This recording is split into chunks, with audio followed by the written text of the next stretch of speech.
গল্পটি লিখেছেন অনিমেষ, গল্প পাঠে আমি। চলুন শুরু করি। বৃদ্ধাশ্রমে এক বৃদ্ধ বসে আছেন বারান্দায়, হাতে পুরনো একটা ছবি। ছোটবেলায় ছেলেটা স্কুলের পোশাকে হেসে দাঁড়িয়ে আছে, চোখে জল এসে হেসে ওঠে স্মৃতি। মনে পড়ে কত যত্নে মানুষ করেছিলেন, কত সতর্কতায় আগলে রেখেছিলেন পৃথিবীর কাঁটা থেকে। কিন্তু আজ সেই ছেলেটাই তার পাশে নেই। প্রশ্ন জাগে, শুধু কি ছেলেটাই দোষী?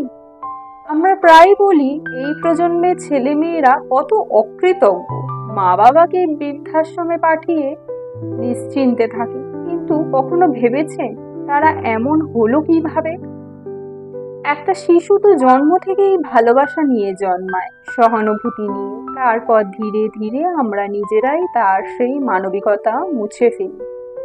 যখন বলি টিফিন অন্যকে দিবি না, নিজে খাস, খাতা কাউকে ধার দিবি না, বন্ধুর মা যদি জিজ্ঞাসা করে কার কাছে পড়িস, কিছু বলবি না, মিথ্যে বলবি, তখন আমরা বুঝে না বুঝে ওদের শেখাচ্ছি দেওয়া মানেই ক্ষতি, ভাগ মানেই বোকামি।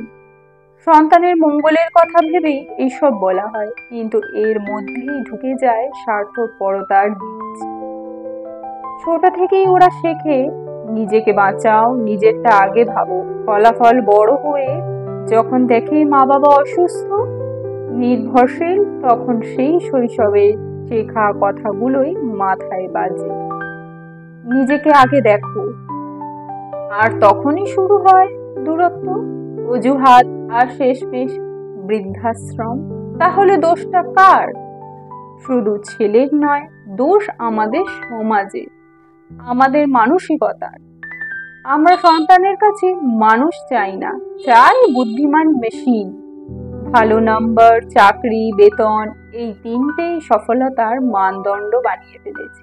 অথচ ওদের শেখায়নি মানুষ হওয়াটাই আসল সাফল্য। বৃদ্ধাশ্রম মানে পরিত্যাগ নয়, কখনো কখনো প্রয়োজনে সেখানে থাকা দরকারও হতে পারে। কিন্তু প্রশ্নটা থাকে, সেই প্রয়োজনটা কেন এত নিঃসঙ্গ, কেন এত আত্মিক, দূরত্বে ভরা? উত্তরটা লুকিয়ে আছে শৈশবে শেখানো সেই ছোট ছোট কথাগুলোর ভেতরে। তাই এখনো সময় আছে, সন্তানের মনে ভালোবাসা, সহানুভূতি, মমতা রোপণ করুন। তাকে শেখান ভাগ করতে, সাহায্য করতে, মিথ্যে না বলতে, সম্পর্ককে মূল্য দিতে। ও বুঝুক মানুষ হওয়াটা সবচেয়ে বড় অর্জন। তখন একদিন বৃদ্ধাশ্রমের ঘরে কোনো মা হয়তো একাই পুরনো ছবি হাতে নিয়ে হাসবেন, এই ভেবে যে তার ছেলেটা এখনো সেই ছোটবেলার মতোই মানবিক আর আপন। গল্প পাঠটি কেমন লাগলো আমাকে অবশ্যই জানাবেন। আর হ্যাঁ, আমার যদি কোনো রকম ভুল ত্রুটি হয়ে থাকে আমাকে মার্জনা করে দেবেন।